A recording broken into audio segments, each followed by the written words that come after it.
Over the last 24 hours, we've come to realise the true significance and impact of the flooding, not only in people's homes, but their livelihoods. We want to reassure Aucklanders that our priority is ensuring Aucklanders are safe, are housed, and have access to the essential services they need.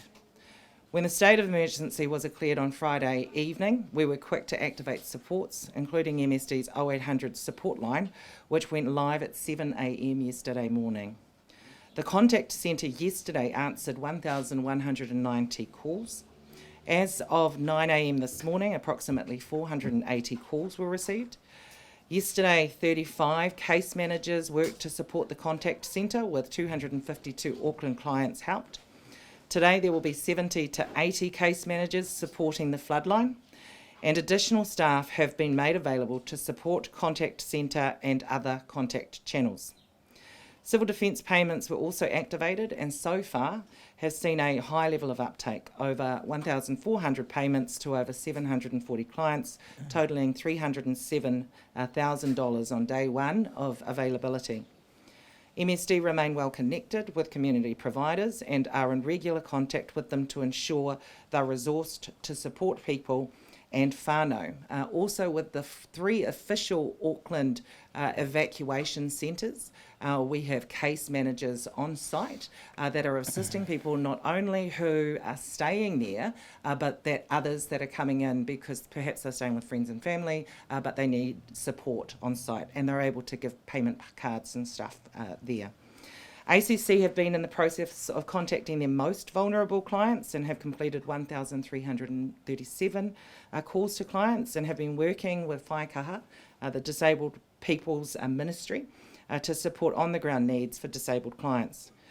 In terms of housing, I can also confirm that there have been no people already in emergency housing displaced.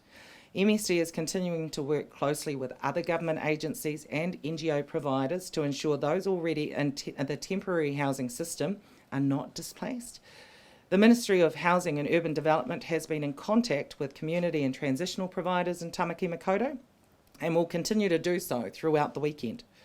Individual housing assessments have been undertaken by the providers, who are reporting the information back to key agencies such as MSD, HUD and TAS to ensure a coordinated response to taking and supporting our most vulnerable in Auckland. There are approximately 20 community housing providers in the region managing over 6,000 properties. While it's still early stages, a very small number of these properties, 14, are currently known to be impacted, and providers have confirmed that the tenants of these properties have their housing needs accounted for. What we saw on Friday was unprecedented, and I acknowledge that there will be a lot of emotions and uncertainty that comes with being displaced, and we've certainly seen that. Michael here at Wesley and myself having been based at the Community Evacuation Centre. There is support available to the people that need support, even for things such as food, bedding, clothing and alternative accommodation. I encourage people to ring the Ministry of Social Development's support line. The number is 0800 400 100. They can call between 8 a.m. and 5 p.m. today. Civil defence payments can also be accessed via the 0800 number. People may be eligible for a payment if they have had to leave home, were already away from home at the time of the emergency and can't return, or if they need help with food, bedding or clothing, and if they can't go to work. 3 civil defence centres have been stood up for those, or official Auckland civil defence centres. There are a number of community support centres that are open, including this one that we're at, for those that need to evacuate and cannot stay with friends or family. The evacuation centres are at St Leonard's Road School, 15 St Leonard's Road, Kelston, Massey University Albany Campus, Sir Neil Waters Theatre, and Manu Tutuku, 32 Riverton Drive, Randwick Park. I really want to reiterate that support and shelter is there for people in whānau in need. And lastly, I want to end with a word of thanks. True to the resilience of Aucklanders, the last 24 hours has shown we do have each other's backs. It's been so incredibly heartening to see the mammoth community effort firsthand. We've had council workers, we've had government agencies, we've had iwi, we've had civil defence staff, we've had the Red Cross, we've community organisations, volunteers, teachers, school principals, board of trustees members, medical professionals, church and religious leaders, and so many others that have been on the ground supporting people in whānau across Tamaki Makaurau. And to all of those people, I simply say thank you. Thank you. Well, thank you, Deputy Prime Minister. And can I say that even though it's under difficult circumstances, it's great to welcome you back here to Wesley, where you were living, where we first met about 16 years ago. I thought that today I would focus on some of the challenges and issues that we're seeing across the transport network and give an update on where we're at with some of those key corridors that people and communities are so reliant on. A high number of roads have been impacted by surface flooding and slips. While work to reopen highways in Auckland and Northland has occurred overnight, more slips have formed in the Waikato and Bay of Plenty region, forcing additional closures. Crews are working around the clock to assess and fix damage to the state highway network. The priority now is to ensure the safety of road workers and motorists, as heavy rain is expected this afternoon on the east and south of Auckland and into the Waikato. While there are multiple closures on the state highway network, there are also a number of detours in place for people who still need to travel.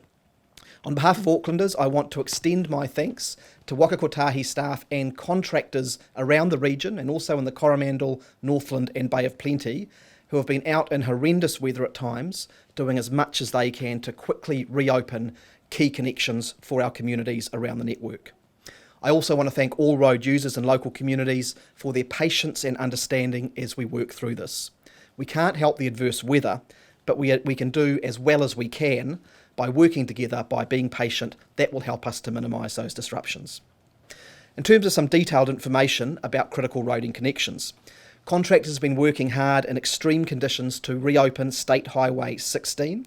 On one site alone on State Highway 16, they cleared away 48 truckloads of material where a serious slip had disrupted the road. State Highway 1 from Puhoi to Warkworth was fully opened overnight and remains with a temporary speed limit in place. At State Highway 1, around the Lonely Track site, an overslip means that one lane southbound has been closed. It's been fully cleared of debris and the road is now actually fully open. Flooding and slips are now clear on State Highway 3 around Tikawiti, and State Highway 25 Thames to Coromandel is now open under a stop-go, so if people can be particularly patient in that area. On State Highway 1 over the Brindurwin Hills, a number of trees have come down and sizable slips have closed the highway from the State Highway 12 intersection to Waipu. We have multiple crews and geotechnical teams working to clear the road, and it is expected to be cleared through the day. Work is now being done to assess the network state, areas of risk and anticipated long-term impact for communities and commuters. With the benefit of the work undertaken over the last 2 days and knowledge of the upcoming weather, contingency plans will be put in place. For detailed information on which roads are open, please check nzherald.co.nz or the Auckland Transport website for local road information. Waka Kotahi continue to update their social media channels regularly so people can get the most up-to-date information, and Auckland Transport put an up-to-date table on their website as of around midday today. In terms of public transport, all modes are operating on a Sunday timetable, with an exception for trains, which currently have a block of line in place, and normal operations are expected in most places today. The Northern Busway is fully operational and back to normal speed levels. Across the rail network, the eastern and western lines continue to be the focus of timetable disruptions for Tuesday, given the slips. Auckland One Rail are inspecting all train station platforms for any issues, and the pumping out of Britomart continues, with further updates expected later today. Ferries are a little busier than expected. The first Hobsonville service, which was closed yesterday, it has been sent out, and the only outstanding service not running is to Rakino. No service tomorrow is expected on that one either. Auckland Airport is now back and running for international flights as of 5 a.m. this morning, but the international flight schedule will take some days to normalise. More than 1,000 meals, 500 blankets and hundreds of water bottles and fruit were given to passengers yesterday and last night, and some family and elderly people were accommodated overnight at the Auckland Airport marae. Airport processes will take a little bit longer than usual, and airlines may need to rebook people over the coming days. Auckland Airport is asking for patience as we work to get those systems up and running efficiently. Auckland Airport is also asking that only those with a flight booked and scheduled for today come to the international terminal. Those seeking details about when their flight will be running or trying to rebook should contact the airline directly. In conclusion, can I say that it is clear that there will be long-term impacts from this event on both local roads and the state highway network. We are working very closely together with different agencies across central government and local government and our network partners to understand the impacts and restore connections as soon as possible. We are committed to supporting the region through this recovery and into the future, and will provide all resourcing necessary. Finally, I just want to do a shout out to the amazing team here at Wesley Primary, who, within a matter of hours of the emergency situation becoming clear, opened up the centre to the community. This site is emblematic of the spirit that has shone through this crisis in communities right around Tamaki Makaurau, Auckland, where community leaders and volunteers have just piled in and helped out people in their communities. We will stand by community leaders at centres like this and provide all of the support that we can to help people through this difficult time. Thanks for checking out our YouTube channel to stay up to date with all the latest news from the New Zealand Herald. Click the subscribe button below or check out one of the videos here, and head over to nzherald.co.nz for more details on these stories and more.